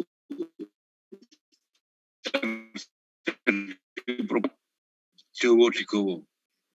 Sehingga itu ada dialektika yang luar biasa. Itu awal mula dari penerimaan segala sukarela orang Jawa terhadap agama Islam. Meskipun Islamnya dalam bentuk yang masih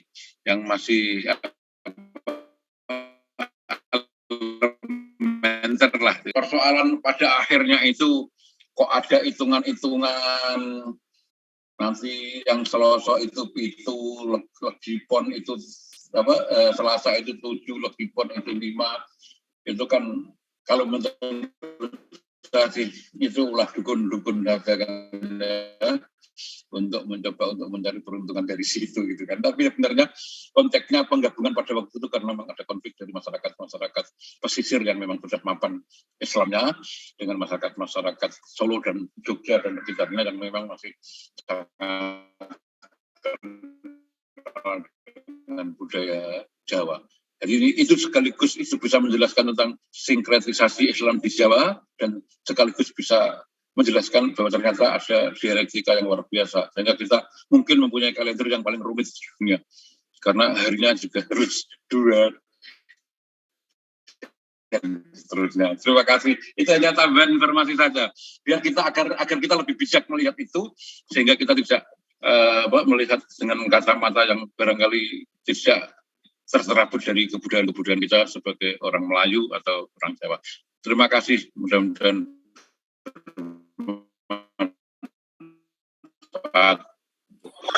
Matur nuwun Pak Salis atas penjelasannya. Ini kalau dari penjelasan Pak Salis saya akhirnya juga dapat ambil kesimpulan ya bahwasanya untuk berdakwah itu termasuk dalam menafsirkan perlu adanya kebijaksanaan dari seorang penafsir.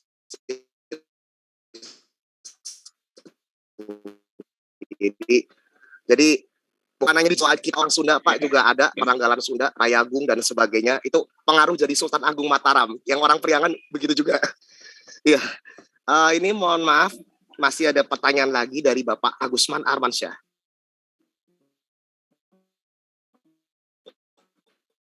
Pertanyaannya begini. Apakah tir-tir yang terinterelasi dengan budaya dapat dikatakan sebagai upaya hermeneutika menjelaskan, menerjemahkan, dan menginterpretasi, atau upaya tafsir budaya hanya kerja pengalihan bahasa ke dalam bahasa yang dipahami masyarakat tertentu? Oke, mangga Pak Salis atau Bu Ida bisa menjelaskan pertanyaan Pak Agusman. Oke, terima kasih. Saya pakai pendekatan Gadamer langsung Pak ya, untuk menjelaskan bahwa ini memang ada, bisa dikatakan sebagai kita dekati dengan pengaruh hermeneutik. Begini ya, bahwa Al-Quran turun itu kan mempunyai atmosfer tersendiri. Ada situasi-situasi di mana bagaimana perilaku orang Arab waktu itu, situasinya orang Arab seperti apa, waktu itu seperti apa. Sehingga ketika menjelaskan Al-Quran itu turun, itu kan suasananya kan memang suasana terancam, apalagi di Madinah. Ada kekuatan lokal Mekah yang ingin mencoba untuk mengalahkan Madinah. Belum kita bicara tentang kekuatan-kekuatan Romawi yang ada di Konstantinopel dan juga kekuatan Parsi. Itu kan maka ayat-ayat perang atau hadis-hadis tentang perang itu kan harus diletakkan di situ. Bahwa situasi di Mekah atau Madinah waktu itu memang betul-betul situasi terancam. Bukan hanya ancaman dari Mekah saja, tapi juga ancaman dari Parsi dan Romawi yang waktu itu berebut wilayah taklukan. Sehingga hadis-hadis yang tentang perang itu juga harus diletakkan di situ. Itu yang pertama. Yang horizon lagi, bahwa orang Arab itu tidak mengenal kelas kata kalau kita kaitkan dengan terjemahannya. Orang Arab itu tidak mengenal kelas kata. Gusti Allah ya anta, itu orang tua ya antum, misalnya itu paling pol hanya dijamakkan untuk takdim kan. Saya bicara dengan moderator ya hadrotak dan seterusnya, hadrotik dan seterusnya, Orang Arab tidak punya kelas kata. Horizonnya seperti itu. Sementara penafsir dalam situasi yang berbeda. Penafsir dalam punya horizon yang berbeda, punya situasi yang berbeda, dan kebetulan penafsirnya adalah masyarakat pesantren di Jawa, yang juga problemnya adalah problem-problem lokal yang ada di Jawa, otomatis dia menggunakan tafsir-tafsir itu tidak dengan gaya Arab yang tidak kenal kelas kata. Anta itu tidak harus dengan siro semua, tapi antu ada yang diterjemahkan dengan panjenengan, dengan dalem, dengan sinuwun, dan seterusnya. Itu di dalam kosakata kita sebagai orang Jawa, ya kan.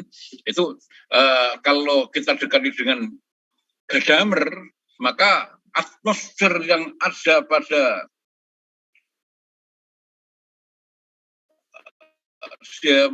atmosfer yang ada di Arab pada waktu itu beda dengan atmosfer yang ada di masyarakat Jawa sekarang misalnya, yang memang harus ada ono kue, siro, kamu, Anda, terus apalagi panjenengan, dan seterusnya. Itu pasti akan itu didekatkan dengan teori hermeneutiknya Gadamer, karena memang atmosfernya berbeda antara kondisi-kondisi sosial yang ada pada waktu Arab waktu itu dan kondisi di Indonesia. Itu terus yang kedua itu langsung ke saya barangkali ya.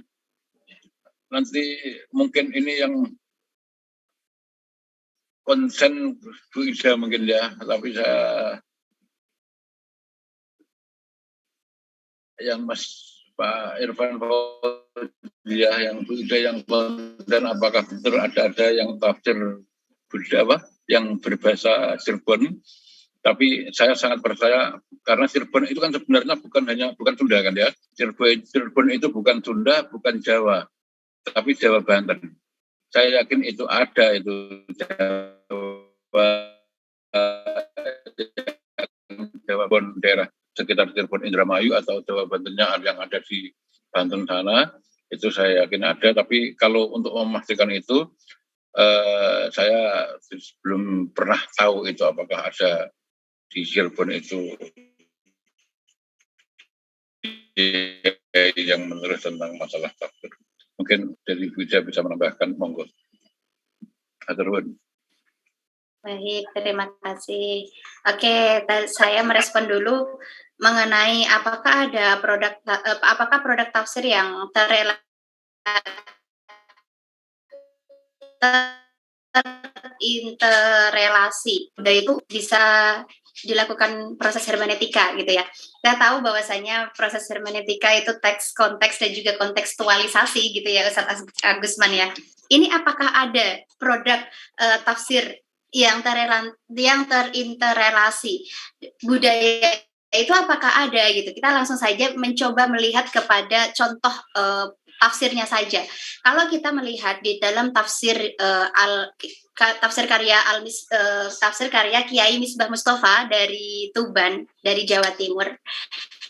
Nah, itu ketika beliau menafsirkan itu beliau melakukan proses kontekstualisasi sesuai dengan apa yang saat itu terjadi pada masa beliau. Tadi di awal itu sempat sudah disebutkan oleh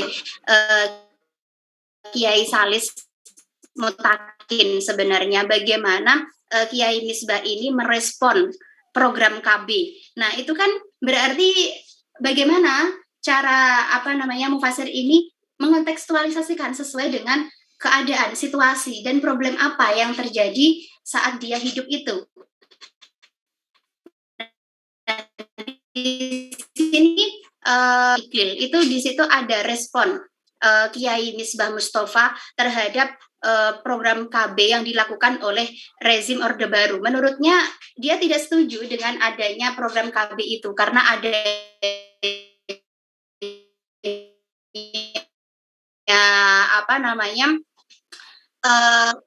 politik Nah, di situ ada politik gitu menurutnya. Sesungguhnya kalau kita mau punya anak gitu, menurut Kiai Misbah Mustafa, itu kita tidak perlu khawatir dengan jumlah anak. Nah, menurutnya seperti itu. Itu kan merupakan sebuah respon. Ada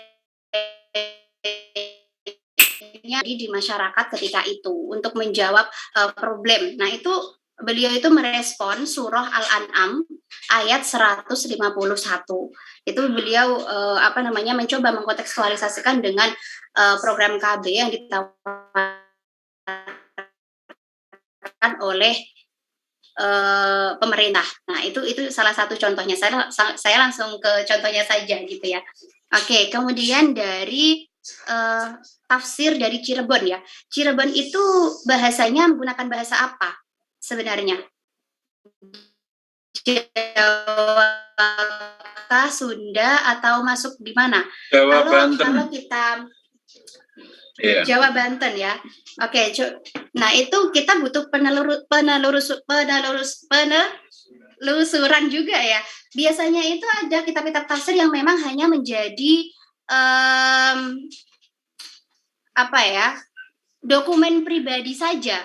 Nah, itu butuh kita telusuri apakah sebenarnya ada gitu. Seperti dulu ketika saya mencoba untuk mencari kitab tafsir, apakah ada di daerah saya itu selain Kiai Misbah Mustafa yang menafsirkan Al-Qur'an dari Bangilan itu, apakah ada? Itu kan kita juga butuh penelusuran gitu. Karena memang ulama-ulama dahulu itu kebanyakan mereka ketika menulis tafsir itu karena keterbatasan teknologi juga mungkin ya. Nah, itu tidak dipublikasikan seperti mudahnya sekarang yang ketika setelah diajarkan itu langsung diterima oleh muridnya, disalin, kemudian dipublikasikan, ada asisten pribadinya bagian menulisnya gitu. Kalau dulu itu kan keterbatasan, adanya beberapa keterbatasan. Nah, itu kebanyakan ulama-ulama itu setelah mengajarkan tafsir itu ya digunakan sebagai dokumen-dokumen pribadi sendiri gitu. Nah, itu kita telusuri apakah sebenarnya ada gitu. Seperti kitab tafsir yang sering kali saya ceritakan, kitab tafsir dari Mbah Fadl Senori. Itu kan juga seperti itu. Itu tidak dikenal, bahkan juga tidak dipublikasikan, tidak ada dokumennya. Hanya dokumen salinan yang masih tersisa itu dari santrinya. Itu kan perlu juga adanya kita sebagai calon peneliti muda tafsir itu untuk mencari sebenarnya ada nggak sih di daerah saya itu kitab tafsir yang belum diteliti oleh para pakar-pakar tafsir. Jangan-jangan ada dulu ulama-ulama yang menulis kitab tafsir tapi belum terpublikasi. Itu kan perlu kita telusuri. Nah, itu PR buat teman-teman ya.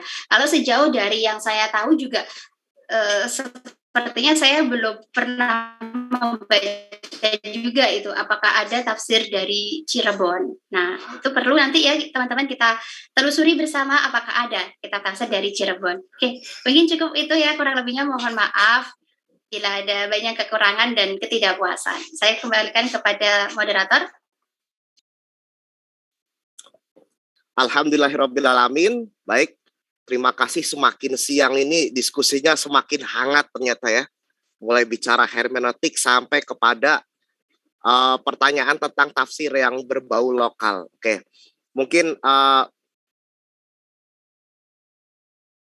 itu yang dapat dijelaskan oleh pemateri dan mungkin juga kalau saya dari moderator ya, hanya menambahkan aja buat Kang Irfan, bagi teman-teman dari ex-Kresidenan Cirebon, Indramayu, itu kan dulu ada kebudayaan sendiri kita ya.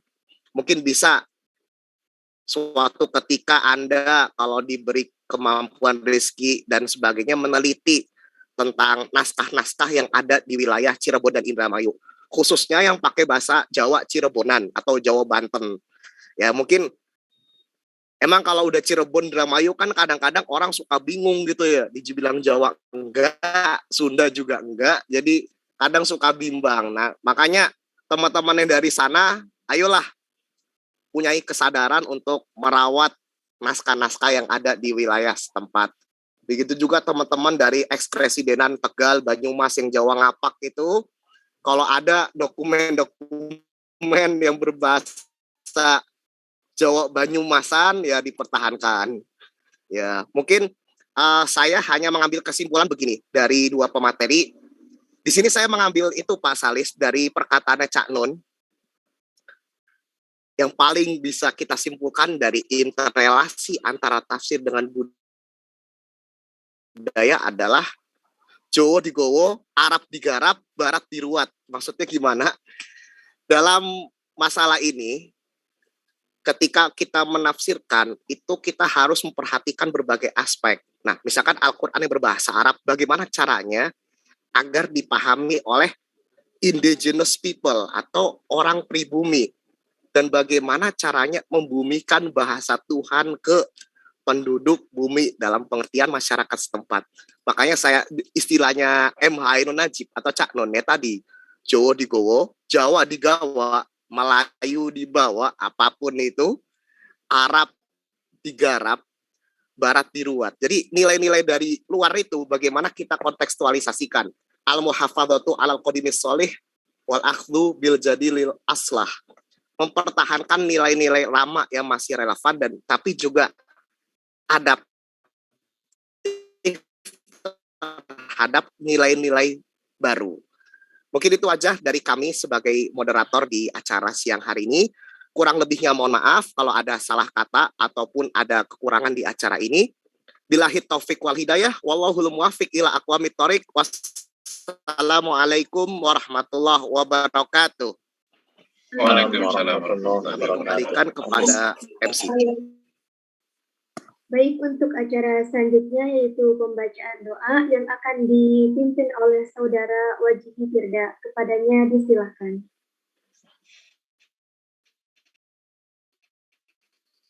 Baik, bismillahirrahmanirrahim. Assalamualaikum warahmatullahi wabarakatuh. Nabi Mustafa Muhammadin sallallahu alaihi wasallam. Al-Fatihah. Fatihah. A'udzu billahi minasyaitonir rajim. Bismillahirrahmanirrahim.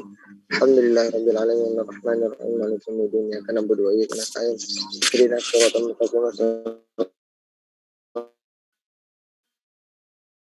الذين أنعمت عليهم استغفر الله العظيم استغفر الله العظيم استغفر الله العظيم أعوذ بالله من الشيطان الرجيم بسم الله الرحمن الرحيم اللهم صل على سيدنا محمد وعلى آل سيدنا محمد الحمد لله رب العالمين حمدا حمدا مزيدا يا ربنا لك الحمد كما ينبغي لجلالك الكريم وعظيم سلطانك اللهم صل على سيدنا محمد وعلى سيدنا محمد اللهم اغفر لنا ذنوبنا ولوالدينا وارحمهم كما ربونا صغارا ولأساتذتنا وجميع المسلمين والمسلمات والمؤمنين والمؤمنات والأحياء منهم والأموات برحمتك يا أرحم الراحمين اللهم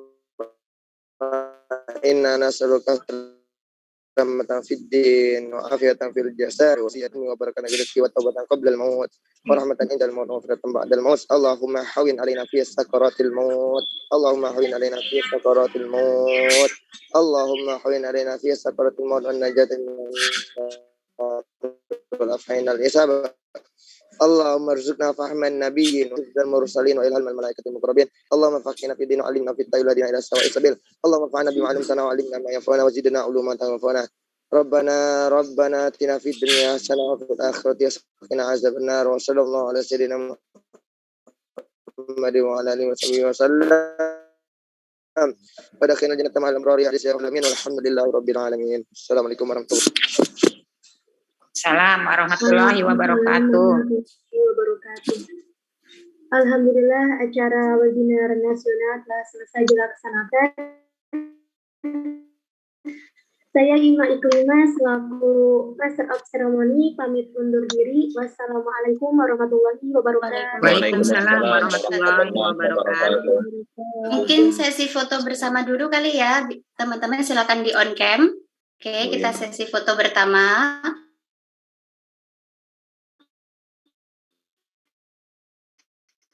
Bersama.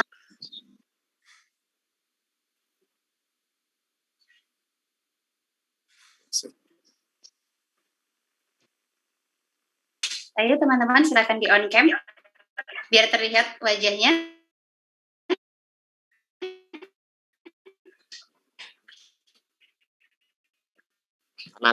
Ya.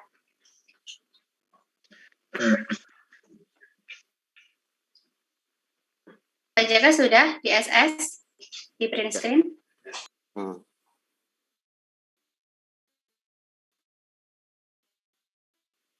Siap.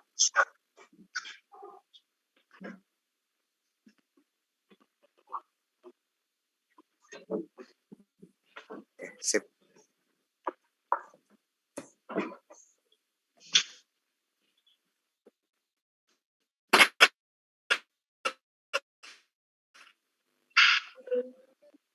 Gimana nih, sudah cukup atau Pak Khairul Nizam ingin beramah tamah dulu? Terima kasih banyak Ustaz. Jazakumullah khairan Kiai. Aduh, Matur lama nggak sumbadun, ketemu nih. Pak Salis. Pengen main ke Surakarta. Ya. Mbak Ida Kalau itu anak milenial tuh kebanyakan nggak begitu percaya sama weton, Kiai. Weton, Kiai. Bu Ida itu Tubannya di mana? Tuban Bangilan, Kiai, saya. Masya Allah, Tuban Bangilan. Iya. Tetangganya Kiai Misbah Mustafa. Ya. Itu kan putra-putranya itu kan teman saya semua itu kan. Bangilan. Dulu kan di Sarang. Jadi kayak reuni ini dulu di Sarang. Saya Pandangan, Mbak. Oh, Padang. Bojonegoro bukan, Kiai? Boten Pandangan Sarang. Oh, Pandangan Sarang, geng. Iya, tapi saya ini tinggalnya sekarang di dekat Idaku. Alhamdulillah, Kiai. nasib jatahnya masing-masing. Iya. Jatahnya di Jakarta, ada yang jatahnya di Solo. Assalamualaikum. Ya Salis. Ya Salis ini Kayaknya Bu Ida tertarik secara program manual nih. Terbaik. Ustaz Tidom tuh jago itu. Gimana Pak Jaga? Niku Pak Tidom saged ngitung weton. Ustaz Tidom jagonya tuh. Saya sendiri itu nggak pernah. Kiai Salis dulu di Kairo tahun berapa sih? 93 sampai 97 saya. 93 97. Saya di sana 94 sampai 98. Siapa? Saya Gusman. Saya Medan. Antum tinggal Medan ya. Antum tafsir siapa ya? Saya hadis saya. Oh hadis. Saya itu S1-nya hadis, S2-nya hadis, S3-nya juga hadis, tapi tersesat di prodi tafsir gitu. Emang orang ini bisa kemana saja. Saya juga sesat ya. Saya dari filsafat dulu, akidah falsafah. Ustaz Gusman di AFI ya? Saya Ustaz Gusman di AFI. Betul, akidah filsafat saya. Akidah filsafat ya. Saya akidah 94. Saya tahun 94 masuk, 98 lah, 98 saya selesai. Gitu. Saya satu marhalah itu dengan teman-teman sekarang itu termasuk Nanang tuh. Oh iya, Nanang Nuriska yang punya Savana itu teman. Bobby Heribowo. Oh iya betul ya itu. Bobby gitu. Itu marhalah Hana lah itu. Ya, saya 93 dulu, jadi angkatannya siapa ya berarti ya? Bonar. Oh, Bang Bonar. Benar. Gontor. Saya sumbernya, bukan Bonarnya, sumbernya. Oh, astagfirullahaladzim. Bang Sumper sekarang jadi ketua STAIN di Gunung Tua. Ya, alhamdulillah.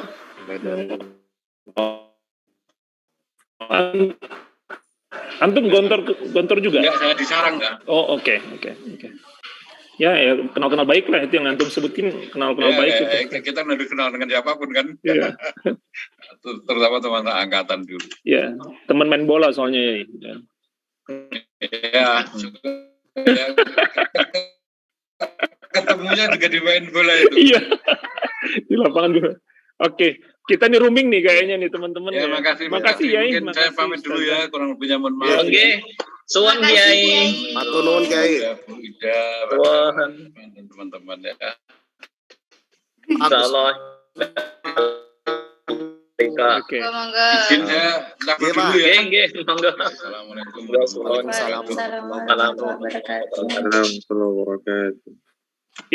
Ini Pak Dekan mana? Ini Pak Dekan. Pak Dekan habis sidang.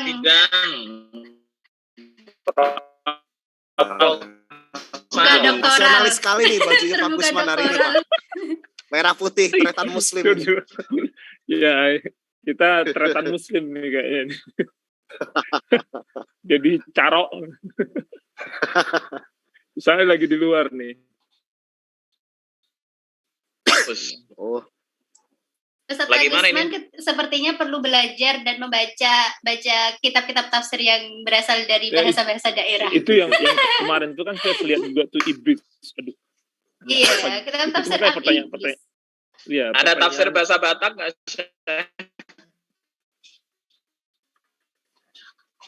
Kayaknya ada juga. Kalau kitab tafsir Al-Ibris itu beliau itu mengkategorikannya kitab tafsirnya sebagai terjemahan gitu, terjemahan dari kitab-kitab tafsir sebelumnya. Itu yang saya tanyakan gitu. tadi, tapi yang kedua itu.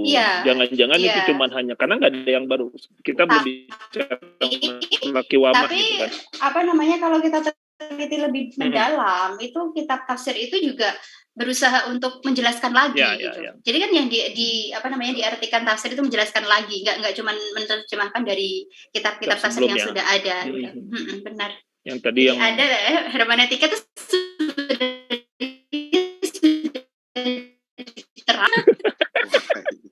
Iya, legit ya. Ntar ganti buka tafsir Anom pakai aksara Jawa.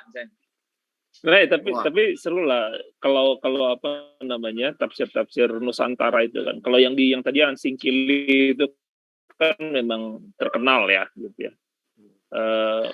Bahkan juga kan sebenarnya kalau seandainya dilihat misalnya Madzhabut Tafsir Al-Islam yang Godziher itu kan banyak banget itu, dan memang dia mengklasifikasi banyak tafsir-tafsir, mau dia bil maksur, dia bil ra'i, kemudian juga tafsir-tafsir mazhabi itu banyak banget gitu loh. Dan itu kan menunjukkan bahwasanya terjadi kontekstualisasi terhadap pemahaman Qur'annya.